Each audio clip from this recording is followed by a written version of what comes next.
Hello जी, नमस्ते, good morning सभी को।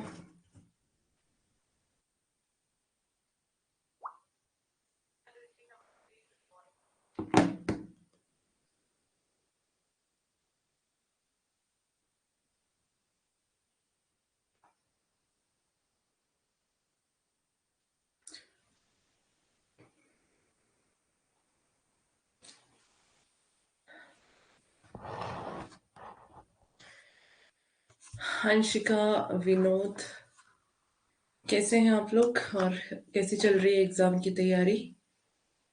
कल क्विज नहीं करी थी क्या ग्रुप में? कल रात को ग्रुप में क्विज नहीं हुई थी?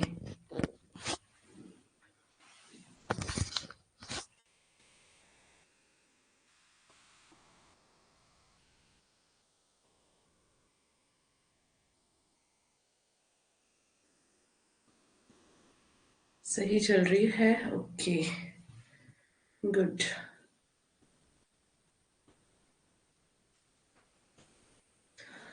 Good morning.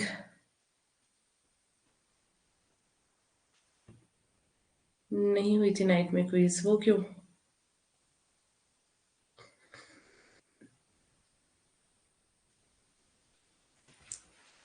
क्यों नहीं हुई?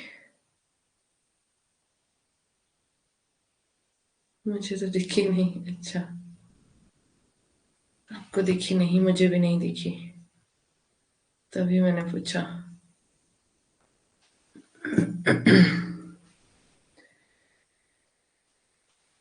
वेट कर रही थी।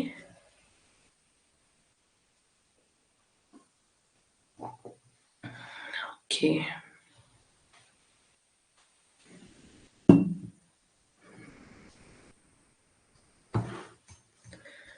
चलिए जी, तो आज हम क्या पढ़ने वाले हैं? अब तक जो हमने पढ़ा आपको समझ आ गया?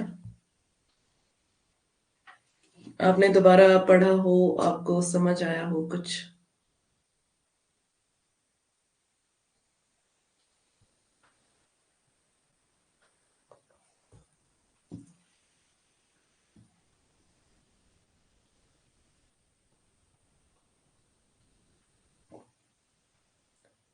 भूल गया, फर्स्ट पेपर की पढ़ाई कर रहा था, देखा तो टाइम निकल गया। अच्छा।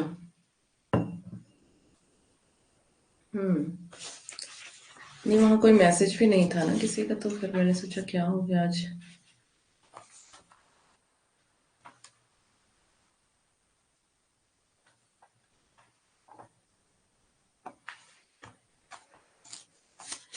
युवा लेखन के लिए समझदारी बहुत जरूरी है, किसका कथन है ये? गुड मॉर्निंग आरती। मैं थोड़ा सा बेटर हूँ पहले से। युवा लेखन के लिए समझदारी बहुत जरूरी है।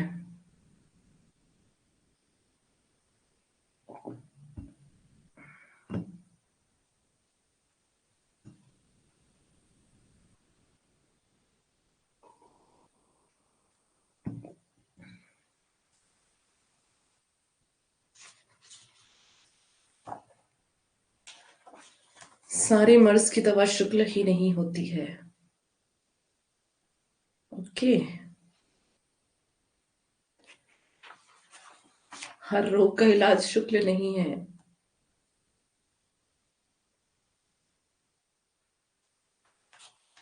राइट। अच्छा, तार सप्तक, ये जो सप्तक है उसके कवि सबको याद है?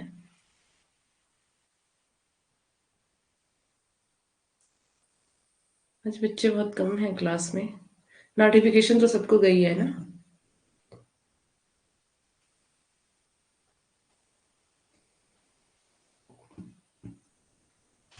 ओके, तो चलो देखते हैं। नहीं, अच्छा, सप्तक के कवि याद नहीं है? मैंने याद तो करवाए हैं, ट्रिक के साथ याद करवाए थे। याद नहीं है आपको तो फिर trick. Good morning Sushila. Trick के साथ मैंने आपको याद करवाए थे, इस बैच में नहीं करवाया क्या?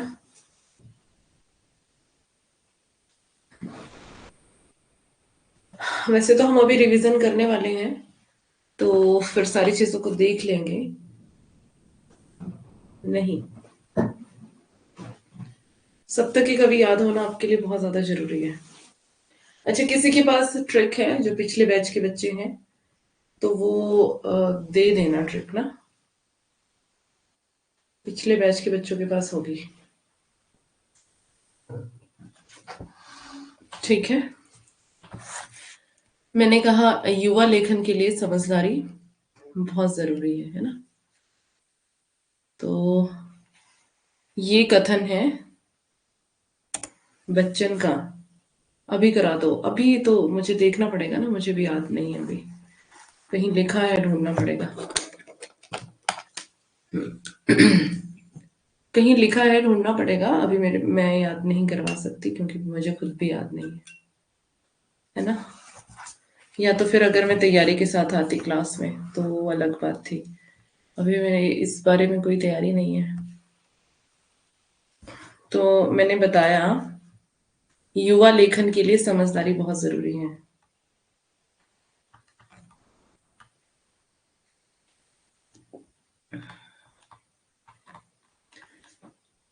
इंपॉर्टेंट कथन है,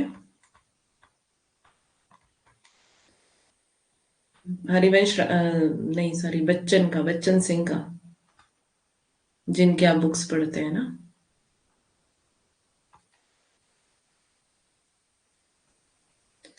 अंकिता, 10 स्लाइड्स हो गई हैं,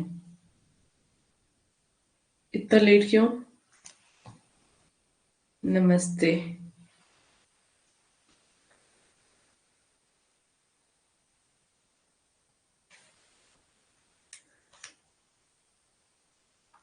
ये पहली स्लाइड है, ठीक है।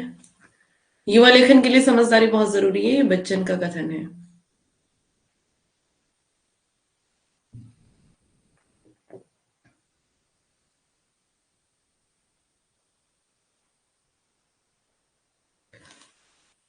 अंधेरे में कविता के बारे में बच्चन जी कहते हैं, अंधेरे में कविता, ठीक है, अंधेरे में कविता के बारे में क्या कहते हैं? सॉरी, बच्चन नहीं, नामवर का कथन है। ना इसमें अस्मिता की खोज है, अस्मिता शब्द जहां आ जाए वहां आपको नामवर का ध्यान नाम याद रखना है, ठीक है। ना इसमें अस्मिता की खोज है,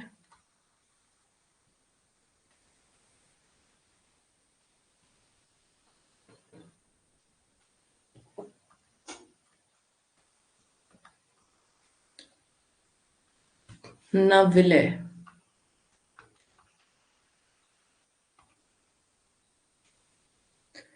मुक्तिबोध की शब्दावली में इसे अस्मिता का विकास कहा जाता है, ठीक है। मुक्तिबोध की शब्दावली में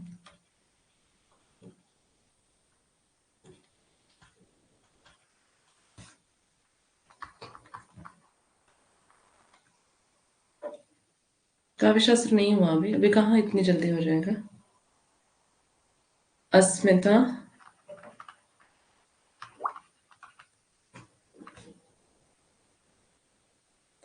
का विकास कहा जा सकता है, नोट कर लेना, ये कथन इंपॉर्टेंट है।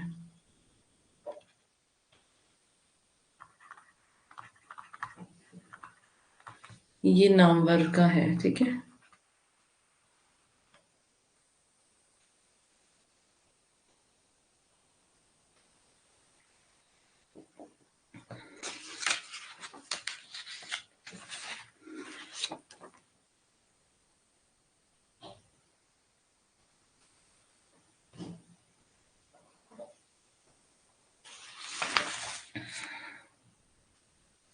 अच्छा, देव और बिहारी विवाद आपको करवाया है मैंने, देव और बिहारी का विवाद। काव्य शास्त्र अभी हम पढ़ते हैं, अभी थोड़ा सा डिफरेंट भी कर लेना चाहिए कभी, काव्य शास्त्र पढ़ पढ़ के थक जाओगे अदरवाइज आप, है ना? थोड़ा सा देख लेते हैं।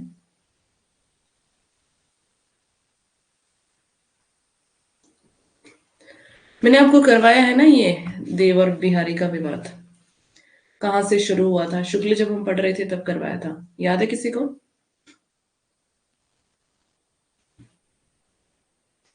देव और बिहारी विवाद हिंदी नवरत्न से शुरू हुआ था, ठीक है।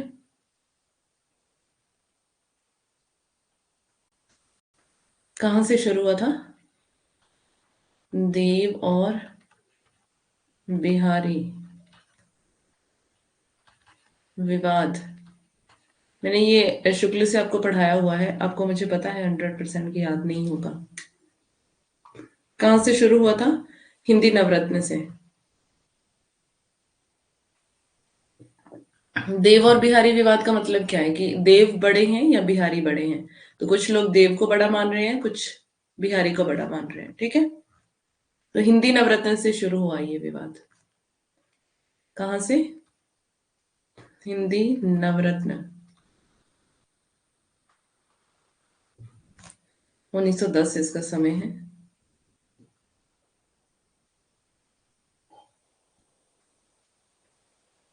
अब इसमें कौन देव को बड़ा मान रहे हैं, कौन बिहारी को बड़ा मान रहे हैं, है ना। तो वो आपको याद करना पड़ेगा और ये आपको वहां पे मिल जाएगा, पांडे में मिल जाएगा, ठीक है।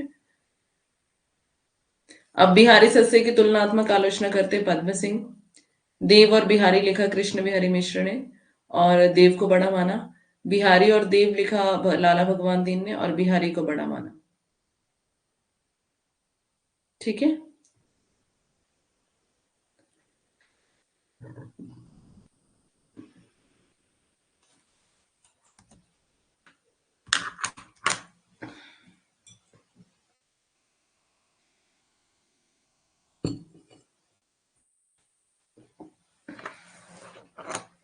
ठीक है, एक दिन मैं आपको ना पंक्तियां लिखवा दूंगी रिवीजन करते टाइम।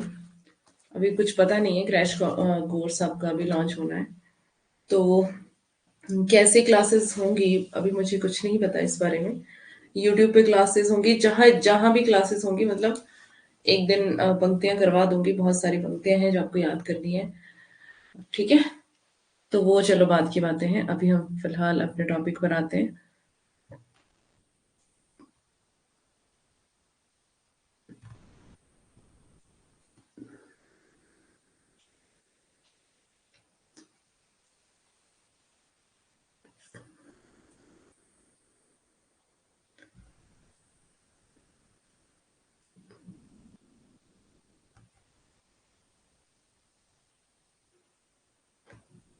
प्लेटो, अरस्तु और अभी हम कहाँ पर पहुंचे हैं?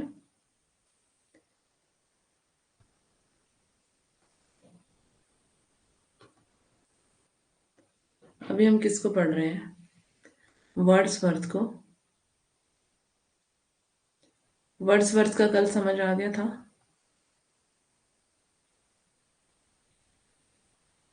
प्लेटो का सिद्धांत आपको बताया मैंने। उसके बाद मैंने आपको बताया अरस्तु का सिद्धांत, ठीक है। अरस्तु का अनुकरण सिद्धांत, प्लेटो का अनुकरण सिद्धांत और अरस्तु का त्रासदी और विरेचन सिद्धांत, ये सब हम कर चुके हैं। और वर्ड्सवर्थ का काव्य भाषा सिद्धांत कल पढ़ा था। इन तीनों लेखकों में कोई कंफ्यूजन है तो अभी जल्दी से बताएं, अदरवाइज फिर हम आगे शुरू करते हैं, ठीक है। कल हमने यहाँ तक पढ़ा था। निम्न कोटि की रचना और उच्च कोटि की रचना मैं आपको बता रही थी, ठीक है। तो निम्न कोटि की रचना कौन सी है और उच्च कोटि की रचना कौन सी है? 10 घंटे काफी है पढ़ने के लिए। हाँ, सही है।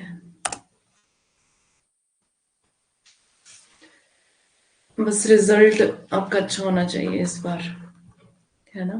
तो पढ़ने में जोर दो सभी, इस बार मुझे रिजल्ट चाहिए।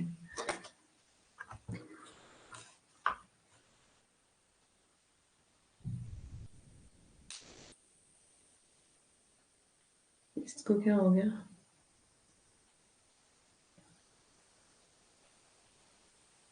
थी भाई।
कॉलरिज और वर्ड्सवर्थ ने साथ में मिलकर के किसकी रचना की थी? ये मुझे बताओ अभी।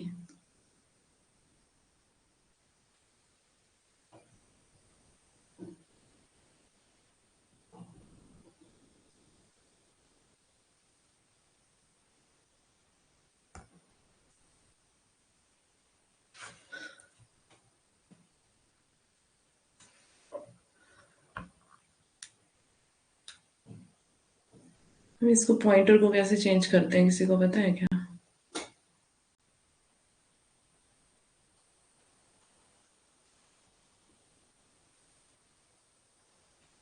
मैं लिखूंगी कैसे भाई? अच्छा, आ गया। ठीक है। Lyrical balance, okay, good. हाँ, मैं आकर यही पूछ रही थी, कल क्विज नहीं हुआ था। देखो, मेरी आवाज आ रही है ना? मुझे बहुत ज्यादा जोर से बोलने की जरूरत तो नहीं है। हाँ, मैं बता रही थी कल कि वर्ड्सवर्थ वर्ड्सवर्थ ने वर्ड्सवर्थ का जो समय था 19वीं शताब्दी था। 18वीं सदी में क्या था कि यहाँ पे बता रहे हैं, नव नव अभिजात्यवाद में भाषा के दो रूप प्रचलित थे। उच्च भाषा, जिसे संस्कृत जनों की भाषा कहते हैं, तथा दूसरी निम्न भाषा जो साधारण जनों की भाषा थी। तो भाषा के दो रूप थे, उच्च और निम्न। अब उच्च भाषा का दर्जा किसको दिया गया? जो पंडितों की भाषा, जिसमें पंडिताऊपन था, जो संस्कृत थी जिसमें और संस्कृत जो मिश्रित भाषा थी। उच्च, यहाँ पे मैंने लिखा ही है उच्च भाषा। उच्च भाषा का दर्जा किसको दिया गया था? जिसको जिसमें पंडिताऊपन हो, मैंने कल भी आपको बताया था, है ना? जिसमें पंडिताऊपन हो, पांडित्यपूर्ण जो भाषा हो, ऐसे भी हम इसको कह सकते हैं, पांडित्यपूर्ण भाषा। अब ये भाषा कैसी है? इसमें कृत्रिमता है, बनावटीपन है। ठीक है, ये नेचुरल नहीं है। ओके, तो नेचुरल भाषा नहीं है ये, इसको उच्च भाषा का दर्जा दिया गया। और एक है निम्न भाषा। निम्न भाषा, जो साधारण बोलचाल की भाषा थी। निम्न भाषा का दर्जा किसको दिया गया? जो दैनिक बोलचाल की भाषा थी। ठीक है, आंसर नहीं दिए? कौन नहीं दिए आंसर? मुझे बोल रहे हो क्या? विनोद को बोल रहे हो? विनोद ने कहा कि मैं भूल गया था, फर्स्ट पेपर पढ़ते पढ़ते मुझे याद नहीं था। जब याद आया तो टाइम निकल चुका था क्विज का। दैनिक बोलचाल की भाषा। ठीक है, ये दो रूप भाषा के थे। बट जैसे ही वर्ड्सवर्थ आए, तो उन्होंने क्या देखा कि साहित्य के जगत में जो तो भाषा जो मतलब दैनिक बोलचाल की भाषा है, जिसमें बनावटीपन नहीं है, पांडित्यपूर्ण जो भाषा नहीं है, पंडिताऊपन जिसमें नहीं है, जो कृत्रिम नहीं है, बनावटी नहीं है, उसका तो लोग त्याग कर रहे हैं, उसको तो ज्यादा महत्व नहीं दे रहे हैं, है ना? और किसको महत्व दे रहे हैं लोग? किसको महत्व दे रहे हैं? महत्व दे रहे हैं उसको जो बनावटी भाषा है, दिखावा है जिसमें, है ना, जो कृत्रिमतापूर्ण जो भाषा है, उसकी बात कर रहे हैं कि उसको ज्यादा वो अहमियत दे रहे हैं। और जो ओरिजिनल भाषा है, जो दैनिक बोलचाल की भाषा है, जो आसानी से समझी जा सकती है, जिसमें कोई कृत्रिमता, कोई बनावटीपन नहीं है, उस भाषा को क्या कर रहे हैं, उस भाषा को निम्न जो कैटेगरी का उसको समझ रहे हैं। तो इनको बहुत ज्यादा दुख लगा इस चीज का कि जो उच्च भाषा है वो निम्न होनी चाहिए थी और जो निम्न भाषा है वो उच्च होनी चाहिए थी। तो दोनों में हेरफेर होना चाहिए था, दोनों में बदलाव होना चाहिए था, है ना। तो फिर इन्होंने क्या किया, इन्होंने जब ये चीज देखी तो इनको दुख हुआ और इन्होंने उसे चेंज करना चाहा। इसीलिए इन्होंने किस भाषा को ज्यादा महत्व दिया, जो निम्न समझी जा रही थी, जो सामान्य दैनिक बोलचाल की भाषा थी और जो आसानी से लोगों को समझ में आ सकती थी, उस भाषा को इन्होंने महत्व दिया और उसी भाषा का इन्होंने यूज करने की सलाह दी काव्य में। ठीक है, यहां तक क्लियर है। यहाँ पे बता रहे हैं कालांतर में उच्च भाषा कृत्रिम और दुर्बोध होती चली गई। ठीक है, दुर्बोध मतलब कि जिसका आसानी से बोध ना हो। कालांतर में उच्च भाषा कृत्रिम और दुर्बोध होती चली गई।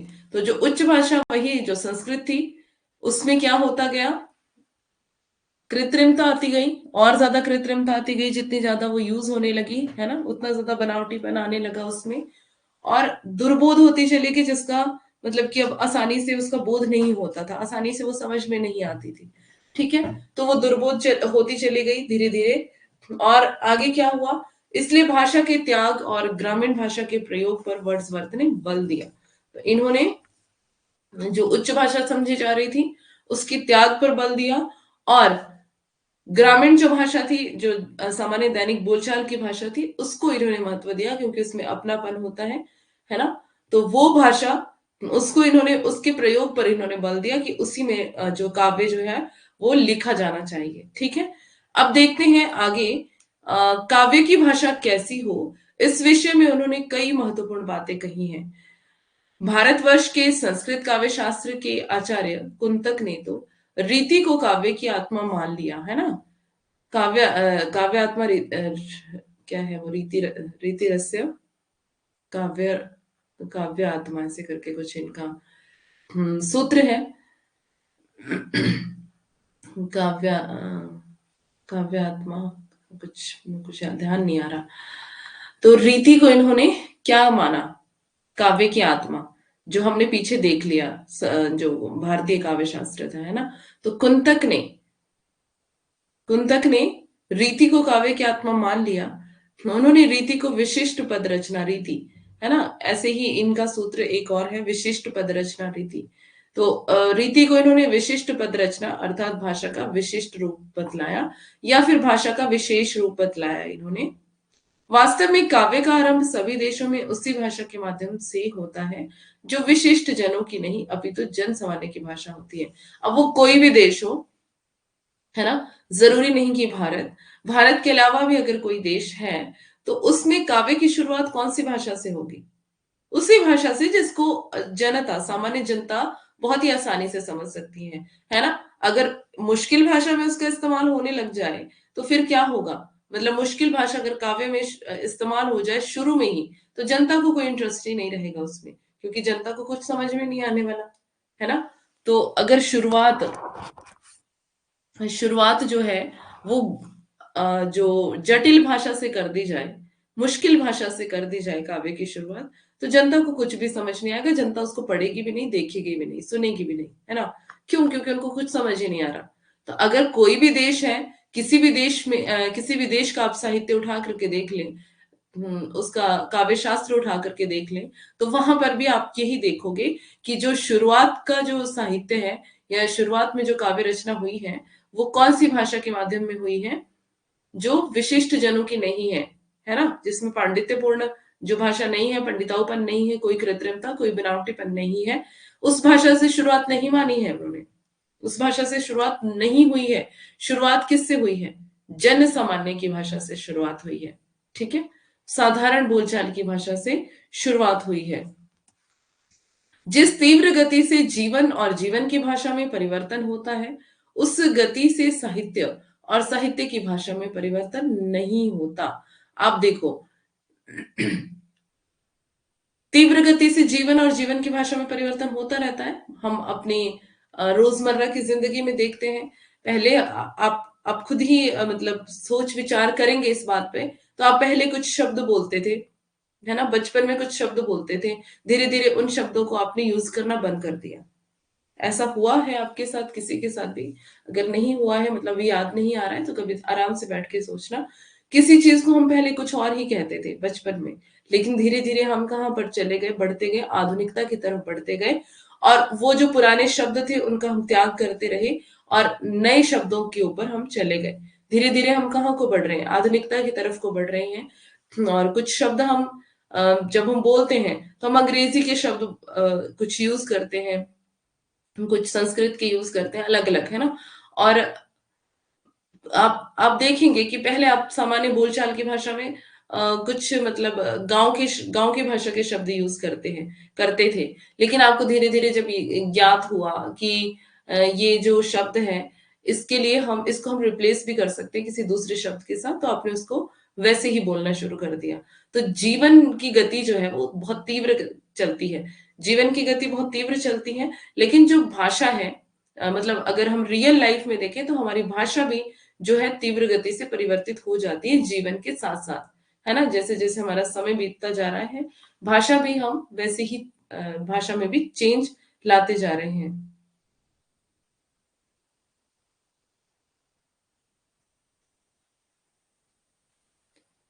क्या बोल रहे?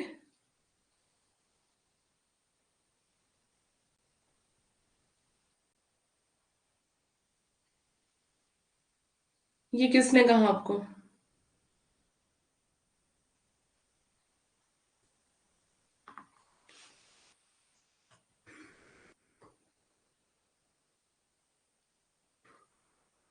उस गति से साहित्य और साहित्य की भाषा में परिवर्तन नहीं होता।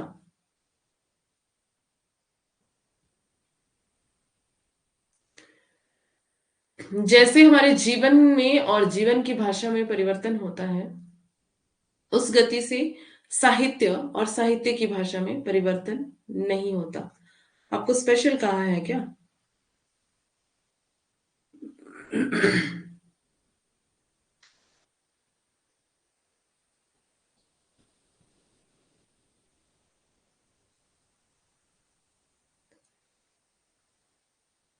हम्म।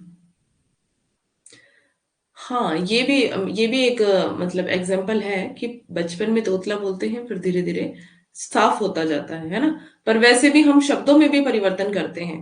पहले हम कुछ और ही कहते हैं, धीरे धीरे समय के साथ साथ हम भी हमारी भाषा में भी परिवर्तन हो जाता है, हमारे शब्दों में भी परिवर्तन हो जाता है धीरे धीरे, है ना। अंग्रेजी भाषा के अध्यापन को वर्ड्सवर्थ के समय तक लगभग 120 वर्ष पूरे हो गए थे। परंतु आज के साहित्य में हिंदी में जैसे शब्दों और वाक्य विन्यास का प्रयोग हो रहा है, इस प्रकार का परिवर्तन अंग्रेजी की काव्य भाषा में नहीं आया था। परंतु आज के साहित्य में हिंदी में जैसे शब्दों और वाक्य विन्यास का प्रयोग हो रहा है, इस प्रकार का परिवर्तन अंग्रेजी की काव्य भाषा में नहीं आया था। तो हिंदी में परिवर्तन हो रहा था ज्यादा, लेकिन अंग्रेजी में नहीं।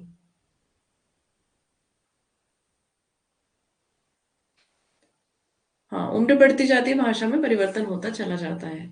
लेकिन साहित्य की भाषा में इतनी जल्दी परिवर्तन नहीं होता है। साहित्य की भाषा में परिवर्तन होते हुए समय लग जाता है। ठीक है,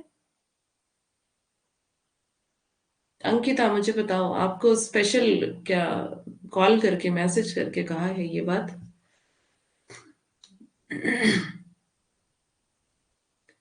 अंग्रेजी की काव्य भाषा में नहीं आया था। ठीक है, जब कभी कोई काव्य रीति रूढ़ हो जाती है, तभी उसके प्रति किसी महान साहित्यकार की प्रतिभा विरोध का स्वर ऊंचा करती है। मान लो अब कोई काव्य जो है लिखा जा रहा है, और वही जो काव्य रीति है उसको लिखने की, वो क्या होती जा रही है, रूढ़ होती जा रही है। मतलब अ, रूढ़ जो है किसको कहते हैं हम, जैसे मैंने आपको एक दिन भी एग्जांपल दिया था कि हम सुंदरता के लिए किसका यूज करते हैं, मतलब किसका यूज करते हैं। 7 बजे बोला मैम को बोल देना, अच्छा मतलब उसकी आदत है धमकियां देने की ना, वो जाती नहीं है। खैर,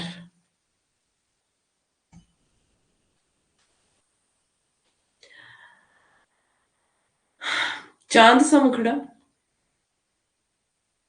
उसे पता है ना कि मैसेज देने के लिए है मेरे पास एक लड़की, है ना। तो मीडियम जिसको बना बना के बोल सकते हैं, चांद सा मुखड़ा कहते हैं ना। तो मान लो अगर किसी ने कह दिया चांद सा मुखड़ा है किसी का, किसी नायिका का, तो हम किसको वो करते हैं, क्या समझते हैं हम हमें एकदम से समझ आ जाता है कि ये सुंदरता के लिए इस्तेमाल किया जा रहा है ये शब्द, है ना। सुंदरता के लिए कह रहे हैं। पढ़ा रहने दो उसको, किसको। तो चांद सा मुखड़ा जो है वो सुंदरता के लिए इस्तेमाल होता है, तो ये शब्द जो है वो रूढ़ हो चुका है। चांद शब्द जो है नायिका की सुंदरता के लिए या नायिका के सौंदर्य के लिए रूढ़ हो चुका है, ठीक है।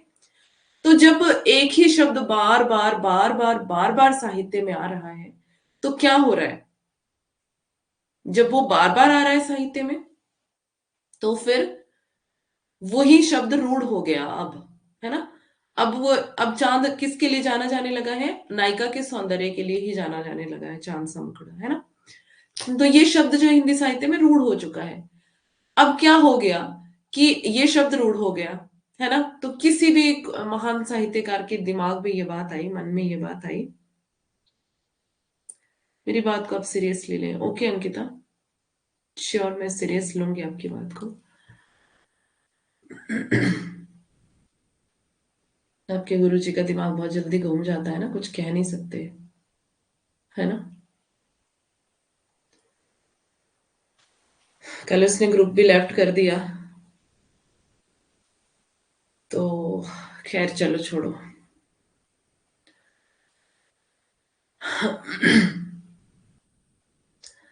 जब कोई भी काव्य रीति रूढ़ हो जाती है, तभी उसके प्रति किसी महान साहित्यकार की प्रतिभा विरोध का स्वर ऊंचा करती है, ठीक है।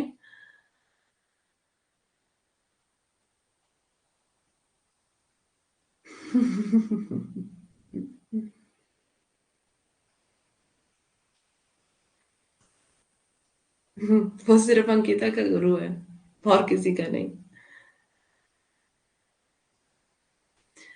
अब मुझे बताओ कि अगर मैं अभी पीडीएफ सेंड नहीं कर रही हूं जबकि यूनिट कंप्लीट नहीं हुई है ना, मुझे बहुत सारे चेंजेस करने पड़ते हैं बीच में, मुझे अपडेट करना पड़ता है पीडीएफ को। आपको क्या लगता है कि मैं वही सारा पुराना कंटेंट दे दूं आपको? तो आप जा करके ऐप पे जाओ, ऐप पे पिछले बैच की सारी कंटेंट, सारा ये पीडीएफ पड़ी हुई है, ठीक है। लेकिन जितनी स्लाइड्स मैंने इसमें ऐड की है ना, वो उसमें नहीं मिलेंगी आपको, है ना। हर दिन मुझे पीडीएफ को अपडेट करना पड़ता है, हर दिन। हर दिन मेरे को नई चीजें डालनी पड़ती है, पढ़ पढ़ के, ढूंढ ढूंढ के, इधर उधर से, कैसे कैसे मैं मतलब पूरी वो अपडेट करती हूँ इसको। अब मैं आपको सारा पुराना कंटेंट दे दूं, तो आप जा करके ऐप पे चले जाओ ना। पिछली पिछले आपकी पिछली बैच की आपके वहां पर पीडीएफ पड़ी हुई है ना। पढ़ा रहने दो ऐसे इसको। नहीं मतलब ठीक है, उसको पीडीएफ चाहिए तो ले ले, मुझे कोई दिक्कत नहीं है ना। मैंने ये क्लास में बात क्लियर की है कि मुझे बहुत सारी चीजों को ऐड करना पड़ता है, बहुत सी गलतियां भी रह जाती हैं, टाइपिंग मिस्टेक भी रह जाती है, ठीक है। तो उसको भी ठीक करना, आपको पता है जब मैं पढ़ाती हूँ आपको, मैं पढ़ाते पढ़ाते कितनी सारी चीजें ठीक करती हूँ, और बहुत सारी चीजें आपको पढ़ाने के पहले मुझे खुद पढ़ के आना होता है ना। मुझे खुद भी पढ़ के आना होता है क्लास में जब मैं आती हूँ। ऐसे ही मैं क्लास में मुंह उठा के आ जाऊंगी और मैं आपको कुछ समझा ही ना पाऊं, तो फिर मेरा पढ़ाने का क्या मतलब है। अगर आपको पीडीएफ चाहिए ही, मेरे पढ़ाने से पहले ही चाहिए, आप जाओ, ऐप पे पीडीएफ पड़ी हुई है, ठीक है? इसकी क्या ज़रूरत है? आप देखोगे इसमें और उसमें चेंज देखोगे। मैंने इसमें बहुत सारी स्लाइड्स चेंज की है, बहुत सारी चीज़ें मैंने इसमें से हटा करके नई चीज़ें डाली है। टाइम के साथ-साथ हमें तरीका भी तो बदलना पड़ेगा ना। ऐसे थोड़ी कि हम पुराना कंटेंट लेके मैं आपके पास आ जाऊँ और आपको कुछ नया पूछ रहा है एग्ज़ामिनर, तो कैसे आप उसको हैंडल कर पाओगे एग्ज़ाम में बताओ? उसको वैसे भी किसी न किसी बात पे गुस्सा आ ही जाता है, क्या कर सकते हैं हम यहाँ पे सभी का गुस्सा शांत तो नहीं कर सकते ना। खैर अभी कुछ कहना नहीं है मुझे।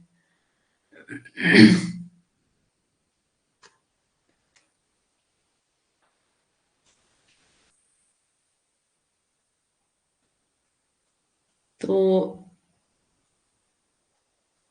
ये बात है, एक्चुअली मैं पीडीएफ मेरा ना देने का यही मकसद था, ठीक है?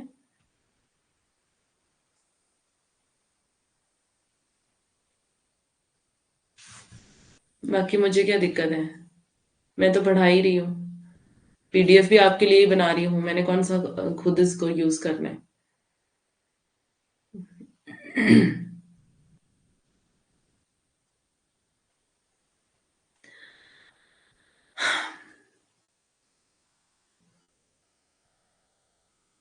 अब मैं टीचर हूँ, मैं यहाँ पे बैठी हूँ, तो मैं भी तो कुछ फ़ायदा ही समझ रही होंगी ना आपका। मुझे कोई आपसे दुश्मनी है क्या? कल मुझे शायद किसी और ने भी कहा था, मधु ने कहा था शायद, किसी ने कहा था मुझे याद नहीं है कि मैम आपने पीडीएफ नहीं दी। तो मैंने कहा कि मैं पीडीएफ दूँगी लेकिन मैं लास्ट में दूँगी जब ये हो जाएगा कंप्लीट। अगर आपको ऐसे ही चाहिए गलतियों वाली पीडीएफ तो मैं दे दूँगी, मुझे क्या है? क्या दिक्कत है? हाँ, हाथ से लिख रही हूँ इतनी सारी चीज़ें। आपको कुछ नई चीज़ें ऐड करनी हो बीच में मैं हाथ से भी लिख करके आपको स्लाइड्स देती हूँ, आपको पता है ना? मैंने आपको कहा भी था कि मैं बीच में से कुछ भी मिटाऊँगी नहीं। तो अब मैं आपको पहले ही पीडीएफ दे दूँगी और मैं बाद में आपको पढ़ा रही हूँ, तो जो चीज़ें मैं ऐड कर रही हूँ बीच में हाथ से लिख के उसका क्या वो आप कहाँ से लेके आओगे बताओ? मतलब मैं पागल दिखती हूँ सबको? चलो अभी पढ़ लेते हैं। किसी एक के लिए हम यहाँ पे सबका ठीक है, जब कोई जो मतलब मैंने आपके यहाँ पे बताया कि जो चाँद है वो रूढ़ हो चुका है, हिंदी साहित्य में रूढ़ हो चुका है, ठीक है? तो यहाँ पे बता रहे हैं कि कोई भी महान साहित्यकार जो है, वो साहित्यकार की जो प्रतिभा है, वो विरोध का स्वर ऊँचा करती है। किसके प्रति विरोध का स्वर ऊँचा करती है? उन रूढ़ियों के प्रति जो काव्य रीति जो है वो रूढ़ हो चुकी है, उसके प्रति। वो क्या करती है विरोध का स्वर ऊंचा करती है उसको हटाने की कोशिश करती है ना पहले मुक्त छंदों से मुक्त कविता नहीं लिखी जाती थी है ना आपको पता है छंद मुक्त कविता नहीं लिखी जाती थी पहले लेकिन इसकी शुरुआत किसने की निराला ने किसकी शुरुआत किसने की इसकी शुरुआत निराला ने की निराला ने क्या लिखा जूही की कली है ना और ये पहली मुक्त छंद कविता थी छंद मुक्त कविता पहली छंद मुक्त कविता थी ये जूही की कली ठीक है तो ये 1916 में लिखी गई थी निराला ने लिखी थी 1916 में क्यों क्योंकि उससे पहले छंद मुक्त कविता लिखी ही नहीं जाती थी वो एक रूढ़ी थी काव्य रीति की कि छंद ही होने चाहिए कविता में है ना तो पहले नहीं लिखी जाती थी निराला ने इसकी शुरुआत की दूसरा मैंने आपको बताया था कलगी बाजरे की एक कविता है कलगी बाजरे की इस बैच में मैंने नहीं पढ़ाई वो पिछले बैच में पढ़ाई थी कलगी बाजरे की है ना उसमें क्या था ये उपमान मैले हो गए ये वाली पंक्ति आती है उसमें है ना देवता भी इन उपमानों की कर गए हैं कुछ कभी वासन अधिक घिसने से मुलम्मा छूट जाता है ऐसे एक पंक्ति है उसमें इंपॉर्टेंट है अभी याद रख लेना इस पंक्ति को अगर कभी आपको एग्जाम में आ गई तो ठीक है आती है ये एग्जाम में मतलब पंक्तियां तो सारी कविताओं की देख ही लेना ठीक है तो उसमें क्या क्या कहते हैं देवता भी इन इन उपमानों की कर गए हैं कुछ यहाँ पे मैं बताती हूँ आपको कलगी बाजरे की किसकी कविता है कलगी बाजरे की आपके सिलेबस में है बताओ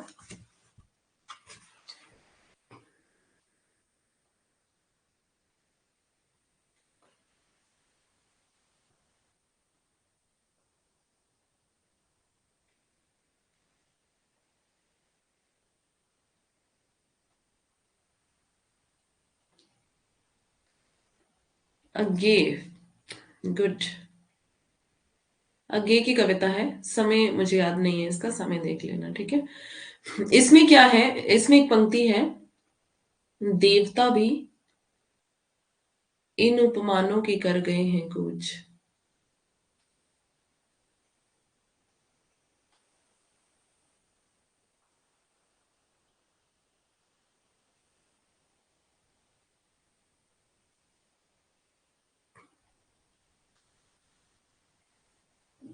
कभी बासन अधिक घिसने से।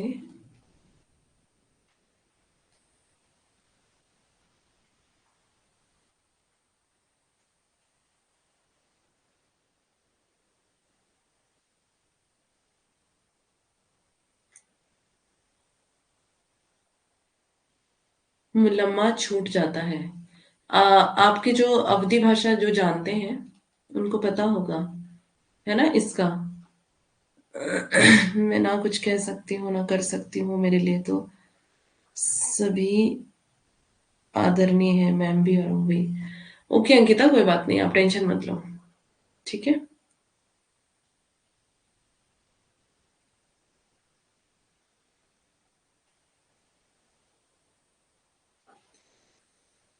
ठीक है, तो यहाँ पे बासन का मतलब होता है बर्तन, ठीक है, अवधी भाषा का शब्द है। बासन का मतलब बर्तन, कि अगर बर्तन घिसने, जो बर्तन को अगर ज्यादा घिसेंगे तो मुलम्मा, उसकी चमक चली जाएगी, है ना। तो जब बर्तन को बहुत ज्यादा घिसते हैं, बहुत ज्यादा घिसते हैं, तो उसकी चमक चली जाती है, जैसा वो पहले दिन खरीदा था आपने वैसा नहीं रह जाता वो हमेशा के लिए, है ना। धो धो धो के वो कैसा हो जाता है, चमक चली जाती है उसकी, ठीक है। तो यहाँ पर जो इस कविता की जो स्टोरी है, तो इसकी स्टोरी क्या है कि इनकी प्रेमिका रही होगी, है ना, लम्मा चमक, हाँ। तो इनकी प्रेमिका होगी, मतलब वैसे ही कविता के तौर पर कह रही हैं, वैसे हो सकती है रियल लाइफ में भी। तो और वो कहती है उनको, मतलब उनको कहती होगी कि तुम मेरी तारीफ नहीं करते हो, मेरी तारीफ में तुम कविता नहीं लिखते हो, है ना। अब किसी का प्रेमी कवि है और वो अपनी प्रेमिका के लिए कुछ ना लिखे तो उसको बुरा तो लगेगा, है ना। तो क्या है यहाँ पर कि जो प्रेमिका थी वो कह रही होंगी, वो अगे जी को क्या कह रही होंगी कि मेरे लिए तो तुम कविता नहीं लिखते, है ना। और मुझे कोई उपमा नहीं देते तुम, जैसे बाकी कवि देते हैं, बाकी प्रेमी देते हैं अपनी प्रेमिकाओं को उपमा। वो कहते हैं तुम्हारा मुखड़ा चांद सा है, तुम बहुत सुंदर हो, हिरनी जैसी चाल है, चांदी जैसे बाल हैं, क्या क्या है वो, है ना। रहा होगा कि तुम मुझे नहीं कहते हो, है ना। तो वो जो कविता की शुरुआत है वो ही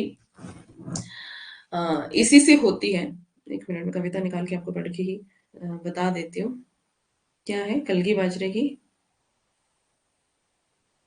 इसकी जो शुरू वाली जो पंक्तियां हैं, है ना, वो मैं आपको बताती हूँ।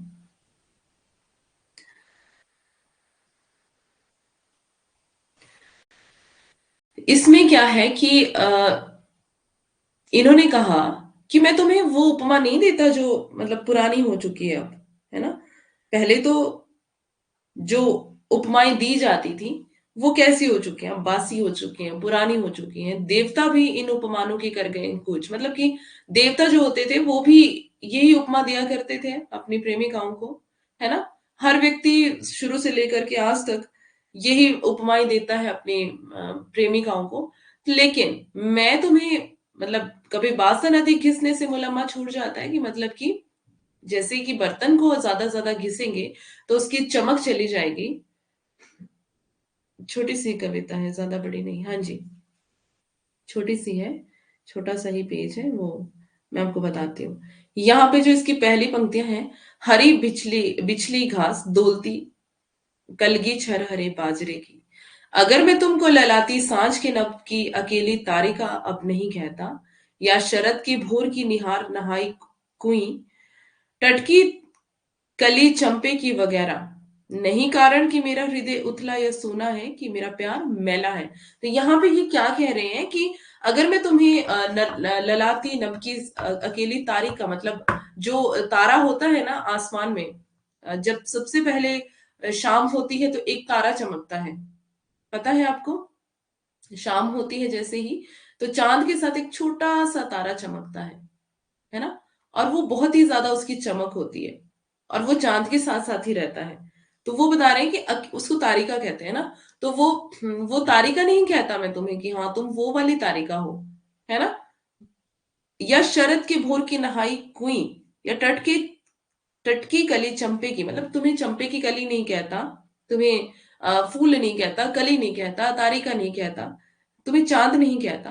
तो इसका मतलब ये नहीं है कि मेरा हृदय सोना है, या मेरे हृदय में कुछ है ही नहीं कि तुम्हारे लिए मैं कह सकूं। वो शब्द मेरे पास नहीं है कि मैं तुम्हारे लिए कह सकूं। लेकिन मैं क्यों नहीं कहता, या कि मेरा प्यार मैला है, ऐसा भी नहीं है ना? ध्रुव तारा, हाँ। या मेरा प्यार मैला है, ऐसा भी नहीं है ना? बल्कि केवल यही कि ये उपमान मैले हो गए हैं। तो जो ये उपमाएं पहले दी जाती थी, ये मैली हो गई है, रूढ़ हो गई है। एक्चुअली जो मैं समझाना चाह रही हूँ आपको, ये उपमाएं मैली हो गई हैं, ये रूढ़ हो चुकी हैं, ये बहुत सदियों से चली आ रही हैं ये उपमाएं। लेकिन तुम्हें मैं नई उपमा दूंगा ना, तुम्हें मैं पुरानी उपमा क्यों दूं? ऐसा आगे कहना चाह रही हूँ यहाँ पर।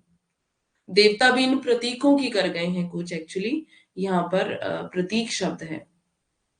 ठीक है, मैंने उपमान यहाँ पे लिखा है, यहाँ पर प्रतीक, इन प्रतीकों की, देवता भी इन प्रतीकों की कर गए हैं कुछ। कभी बासन अधिक घिसने से मुलम्मा छूट जाता है, मगर क्या तुम नहीं पहचान पाओगी, तुम्हारे रूप के तुम हो निकट।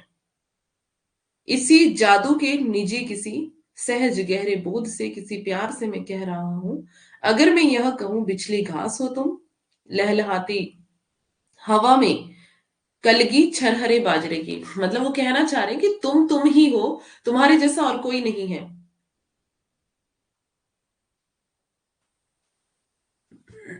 ऐसे मतलब मुझे नहीं इस बारे में कुछ ज्यादा ज्ञान है, लेकिन ऐसा कहते हैं कि वो ध्रुव तारा होता है ना? तारों पे, चांद पे मेरी कोई स्टडी नहीं है, तो मुझे नहीं पता है इस बारे में, कोई पीएचडी नहीं करी है भाई इसमें। ओके, तो समझाने के लिए कह रही हूँ बस, इसको देख लेना। एक छोटा सा तारा होता है, तारिका कहते हैं उसको, जो ज्यादा चमकती है। ठीक है, आगे है कि अगर मैं तुमको कहूं कि तुम बिछी हुई एक सुंदर सुंदर घास हो, लहलहाती हवा में, मतलब बाजरे की कलगी, जैसे होती है ना, बाजरे की कलगी कैसी होती है मुझे नहीं पता। बाजरा आपके वहां होता है ना, हरियाणा, पंजाब, कहाँ कहाँ, राजस्थान में ऐसे ऐसे कुछ होता है ना, वो बाजरे, बाजरे की ऐसे ऐसे लगी होती है उसमें, छोटी छोटी, है ना? मुझे पता नहीं है, मैंने फोटो ही देखी है वैसे, हमारे यहाँ नहीं होता बाजरा। ठीक है, राजस्थान हरियाणा में शायद होता है। तो कह रहे हैं कि तुम्हें बिछी हुई घास कहूं, या फिर कलगी बाजरे की। आज हम शहरातियों को, ठीक है, अब इसको पूरा चलो पढ़ ही लेती हूँ। आज हम शहरातियों को मालतू मालंच पर, संवरी जूही के फूल से सृष्टि के विस्तार का, ऐश्वर्य का, औदार्य का, कहीं सच्चा कहीं प्यारा एक प्रतीक बिछले घास है, या शरद की सांझ के सोने गगन की पीठिका पर डोलती कलगी अकेली बाजरे की। मैं सचमुच इन्हें जब जब देखता हूँ, यह खुला वीरान संस्कृति का घना हो सिमट जाता है, और मैं एकांत होता हूँ समर्पित। शब्द जादू है, मगर क्या समर्पण कुछ भी नहीं। तो ये कविता की पंक्तियां हैं, देख लेना इसको।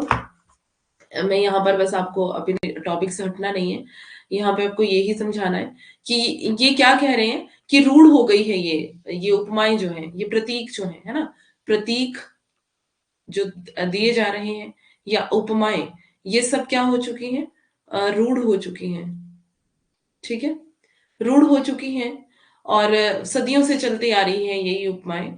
तो अब मैं तुम्हें ये वाली उपमाएं नहीं देता जो पुरानी है, अब मैं तुम्हें नई उपमा दूंगा, है ना?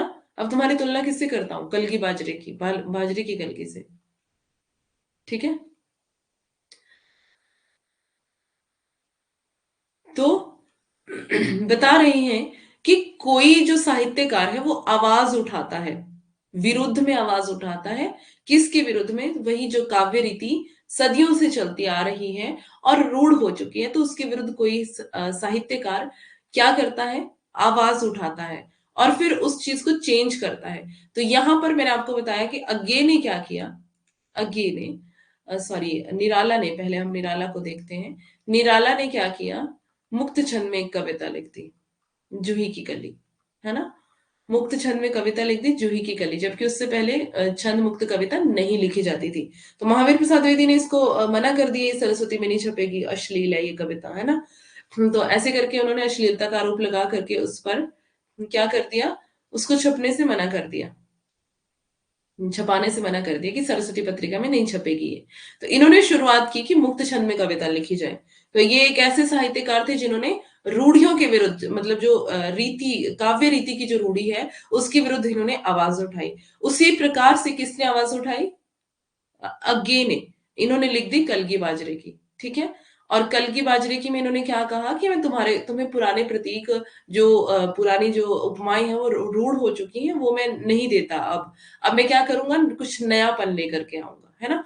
तो जो एक कवि, एक साहित्यकार होता है, यहाँ पर हम देख रहे थे, ठीक है। तो जो एक साहित्यकार है, कहां पर था, यहाँ पर, कि जब कोई, जब कभी कोई काव्य रीति रूढ़ हो जाती है, तभी उसके प्रति किसी महान साहित्यकार की प्रतिभा विरोध का स्वर ऊंचा उठाती है। तो वो अपनी प्रतिभा के बल पर उन चीजों को ध्यान से देखता है, वो साहित्यकार की क्या चल रहा है, क्या वही रूढ़ियां जो पहले थी, क्या अब भी वही आगे चलती जा रही हैं, है ना। जो इतिहास में था, क्या आज भी वही होता जा रहा है।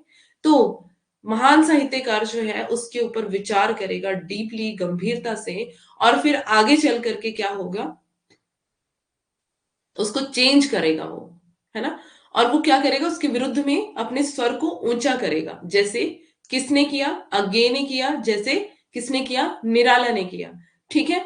तो वर्ड्सवर्थ का स्वर अपने युग की ऐसी ही रीतिबद्धता के प्रति विद्रोही रूप में व्यक्त हुआ था। तो वर्ड्सवर्थ का स्वर भी निराला की तरह, वर्ड्सवर्थ का स्वर भी अज्ञे की तरह।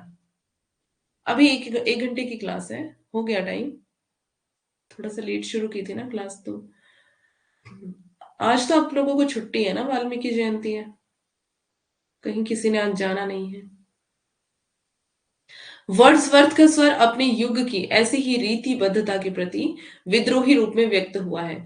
तो यहाँ पे भी बता रहे हैं कि जैसे अगर हम हिंदी साहित्य में देखें, तो किसकी बात की हमने, अज्ञे की बात की, निराला की बात की। बट अगर हम पाश्चात्य साहित्य में देखें तो वर्ड्सवर्थ ने वो काम किया है। 8 बज गए तो क्या हो गया, इतना निराश क्यों हो रही हो?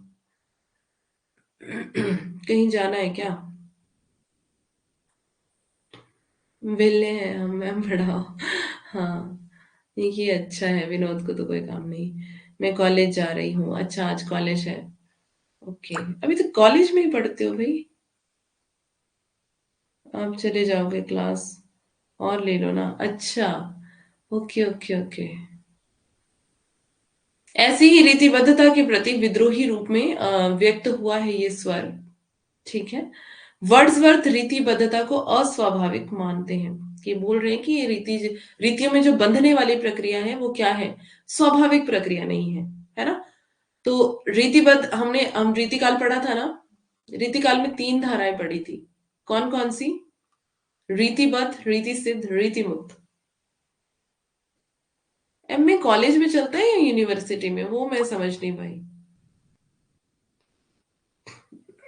एमए तो यूनिवर्सिटी में चलनी चाहिए, तो आपकी एमए कॉलेज में क्यों चलती है?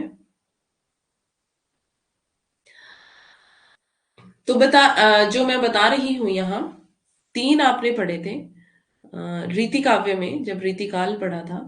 रीतिकाल में क्या पढ़ा था हमने?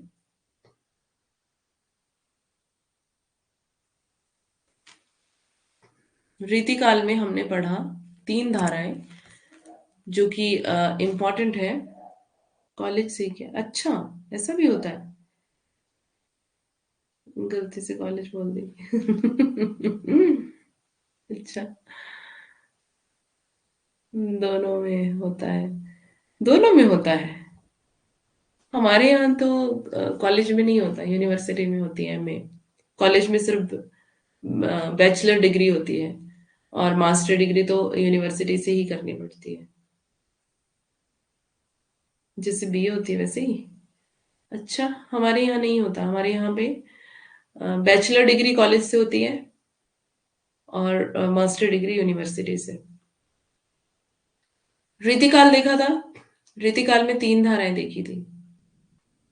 3 धाराएं।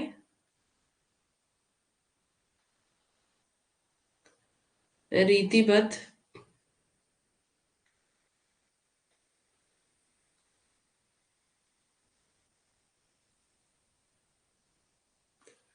रीति मुक्त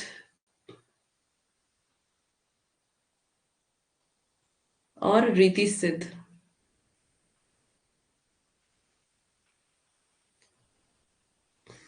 आपके वहाँ कॉलेज में होती है, ये तो अच्छा है।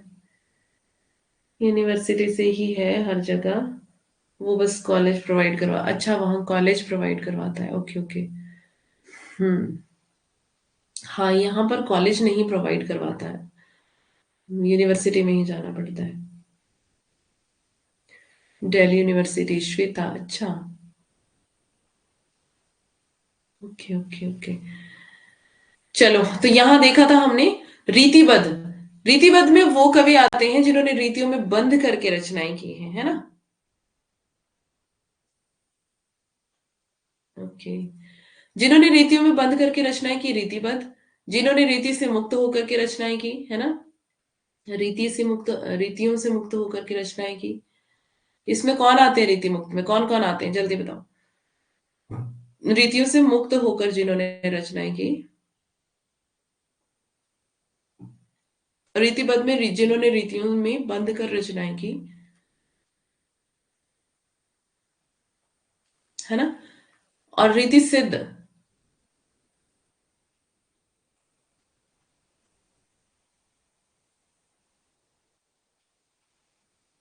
अच्छा, तो क्या बता रहे हैं, मैं एक्चुअली यहाँ पे क्या समझाना चाह रही हूँ, जो रीतिबद्ध है, रीतियों में बंद कर, वही जो पुरानी रीतियां चली आ रही है ना, जैसे रूढ़ियां, काव्य की लिखने की रीति है कि हाँ, पुरानी रीतियां जैसे कि छंद मुक्त, मतलब छंदों में ही कविता होनी चाहिए, है ना, पुरानी रीतियां जैसे कि छंदों में ही होनी चाहिए कविता, छंदों में ही लिखी जानी चाहिए, है ना, ये रीति थी पुरानी।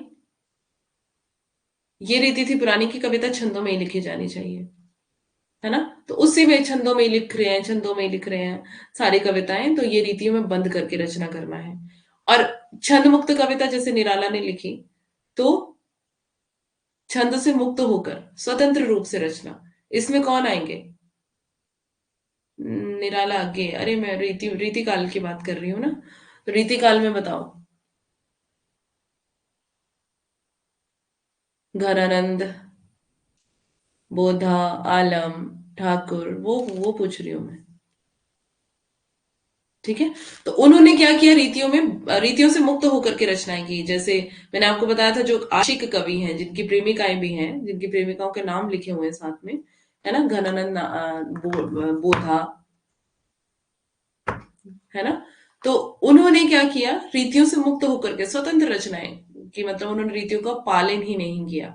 तो ऐसे बता रहे हैं कि वर्ड्सवर्थ ने अपने मतलब क्या किया, अपने युग की ऐसी ही रीतिबद्धता के प्रति, तो उस टाइम क्या चल रहा था कि रीतियों में बंद करके रचनाएं हो रही थी, लेकिन इन्होंने आवाज उठाई वर्ड्सवर्थ ने, और क्या किया, जो रीति की बद्धता थी उससे मुक्त कर दिया कविता को, काव्य को।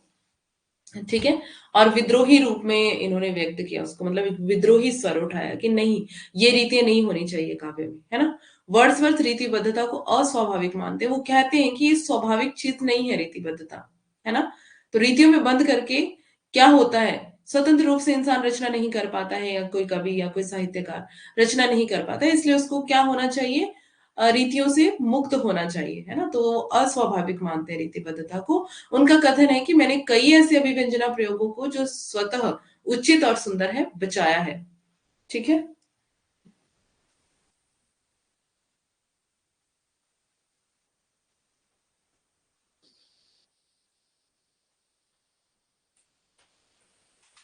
तो आगे देखते हैं, चलें अब, किसी ने कहीं जाना है तो, या पढ़ लेते हैं, थोड़ा सा पढ़ लेते हैं ना, कॉलेज जाने वाले कॉलेज चले जाएं, एक दो स्लाइड पढ़ लेते हैं। क्योंकि निम्न कोटि के कवियों ने उनका इतना अधिक प्रयोग बार बार किया है कि उनके प्रति ऐसी अरुचि उत्पन्न हो गई है। तो जो निम्न कोटि के कवि थे उन्होंने क्या किया, बहुत ज्यादा बार उन चीजों का प्रयोग कर लिया। खा लो बेटा, खाना साथ में खा सकते हो ना, ये तो कोई बड़ी बात नहीं है, है ना।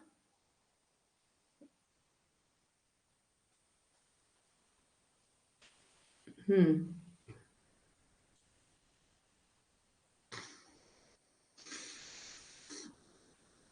तो जो निम्न कोटि के कवि थे उन्होंने क्या किया, वही रीतियां वही रूढ़ियां बार बार बार बार बार बार बार बार प्रयोग करते जा रहे हैं कि उनके प्रति ऐसी अरुचि उत्पन्न हो गई है, मतलब अब रुचि ही नहीं रही उसमें, क्योंकि वही चीज घिसी पिटी, वही उपमान, वही चांद सा मुखड़ा, वही हिरनी जैसी चाल, वही चांदी जैसे बाल, है ना।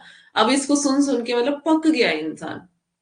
अब मतलब रुचि नहीं रही उस चीज में कि अब क्या करें।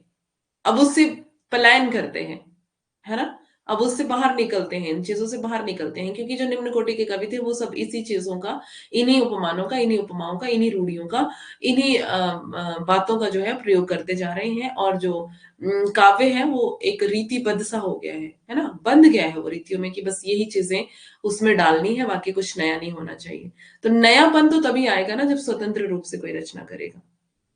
अगर अगर स्वतंत्र रूप से कोई रचना नहीं कर रहा है और रीतियों में बंद करके रचना कर रहा है, तो फिर क्या होगा। रीतियों में बंद कर अगर कोई रचना कर रहा है तो स्वतंत्र रचना नहीं कर पाएगा, और मतलब रुचि उत्पन्न नहीं हो पाएगी काव्य में, है ना। वही मतलब बोरिंग सा काव्य हो जाएगा, बोर करने वाला हो जाएगा काव्य। तो बोर करने वाला ना हो, तो इससे पलायन करना पड़ेगा, जो ये रूढ़ियां चलती आ रही हैं, है ना, कि उसे किसी कला के द्वारा दूर नहीं किया जा सकता है। वर्ड्सवर्थ का यह भी मत था कि सभी देशों के प्राचीनतम कवियों ने प्रायः वास्तविक घटनाओं के द्वारा उत्तेजित भावों के कारण कविताओं की रचना की है। तो सभी देशों में जो प्राचीनतम कवि, जो पुराने कवि थे, उन्होंने क्या किया कि वास्तविक घटनाओं को लिया और उसी में उत्तेजित जो भाव थे उसके कारण कविताओं की उन्होंने रचना की, है ना। घटनाओं में जो देखा उन्होंने, उन उन घटनाओं, मतलब रियल रियल लाइफ की जो घटनाएं थी, उन्हीं घटनाओं में उन्होंने देखा कि कौन कौन से भाव जागृत हुए हैं। उन्हीं भावों को लेकर उन्होंने कविता की रचना कर दी। उन्होंने प्राकृतिक रूप से तथा मनुष्य के रूप में लिखा है ना। चूंकि उनके भाव सशक्त थे, इसलिए उनकी भाषा निर्भीक और अलंकृत होती थी। उनके भाव कैसे थे, सशक्त, और उनकी भाषा कैसी थी, निर्भीक और अलंकृत, मतलब कि उसमें कोई भय नहीं है और उसमें कोई अलंकार भी नहीं है, मतलब कोई डर भी नहीं है, और किसी प्रकार के मतलब अलंकार की रीतियां भी उसमें नहीं है। बाद में निम्न कोटि के कवियों ने उस प्रभावपूर्ण भाषा का अनुकरण किया। तो वही जो निम्न कोटि के कवि थे उन्होंने क्या किया कि जो प्रभावपूर्ण भाषा थी उसका अनुकरण किया, यानी कि उसी को फॉलो किया और उसी के अनुसार इन्होंने काव्य रचना की, यद्यपि उनमें उन भावों का उद्रेक नहीं था। इस प्रकार उस अलंकृत भाषा का यांत्रिक अनुकरण होने लगा। ऐसी अनुभूतियों और विचारों के लिए भी उसका सुयोग होने लगा, जिनके साथ उसका कोई प्राकृतिक संबंध नहीं रह गया था। इस प्रकार अनजान में एक ऐसी भाषा बन गई जो मनुष्य की वास्तविक भाषा से तत्वतः भिन्न हो गई। तो मतलब अब क्या हो गया कि अनजान भाषा का निर्माण हो गया, जो मनुष्य की वास्तविक भाषा से डिफरेंट हो गई, मतलब भिन्न हो गई, अलग हो गई। वर्ड्सवर्थ क्या कहते हैं कि भाव एवं विचार तथा भाषा का संबंध स्वाभाविक है। जिस प्रकार का और जिस कोटि का भाव होगा, उसी प्रकार की और उसी कोटि की भाषा होगी। तो मतलब जैसा कवि के अंदर भाव जागृत होंगे, जैसी विचारधारा होगी, उसी तरह की क्या होगी, कविता भी, और उसी तरह की भाषा भी होगी, है ना। ये वर्ड्सवर्थ का कथन है। काव्य भाषा के गुण पर छोड़े, वर्ड्सवर्थ ने मनुष्यों की वास्तविक भाषा का स्वरूप भी स्पष्ट किया है। वास्तव में मनुष्यों को स्वाभाविक भाषा से उनका तात्पर्य उसी भाषा से था जो भावों और विचारों के साथ स्वाभाविक रूप से जुड़ी हुई हो और उन भावों और विचारों को सहज रूप से व्यक्त कर सके। ठीक है, छोड़ देते हैं, जल्दी में पढ़ाऊंगी तो आपको समझ नहीं आएगा, है ना। यहाँ पे ही एंड कर देते हैं इसको। ओके, तो आपको जाना है तो फिर हम शाम में पढ़ लेंगे। ओके।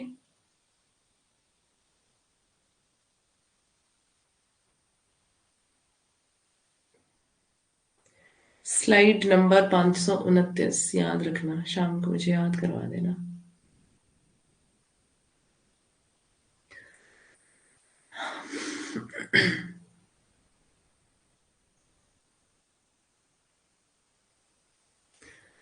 चलो ठीक है फिर, बाय बाय, टेक केयर सबको, हैव ए नाइस डे, शाम की क्लास में मिलेंगे।